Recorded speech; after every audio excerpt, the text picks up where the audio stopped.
Fitzpatrick Manufacturing is a job shop located in Sterling Heights, which is a suburb of Detroit. We have about 13 or 14 different sectors that we supply parts to.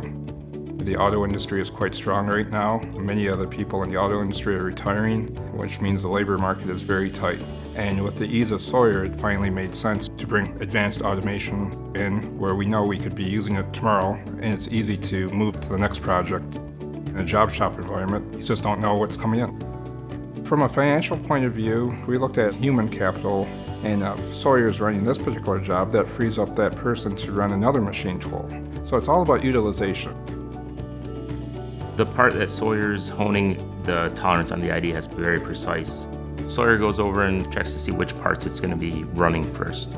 So it'll first check to see whether it's picking up the short parts or the long parts. Once it determines that, it'll go over and start at the very bottom of the pin board. Once it picks up that part, it goes to the hone and loads the part into the machine and starts the machine up. Once the machine is done, it'll take that first part out and put the second part in.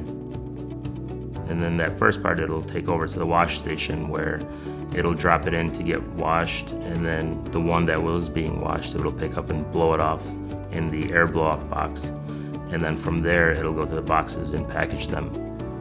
That job's high production. It runs all year round. There's a lot of parts to run, and it's perfect for Sawyer to work on, where an operator is driven by a cycle time and can only achieve so much in the hours that he works. Sawyer is running lights out through lunches, through bathroom breaks. The hours that we're not here, Sawyer is running, and at the end of the day, produces more parts. So overall throughput is better.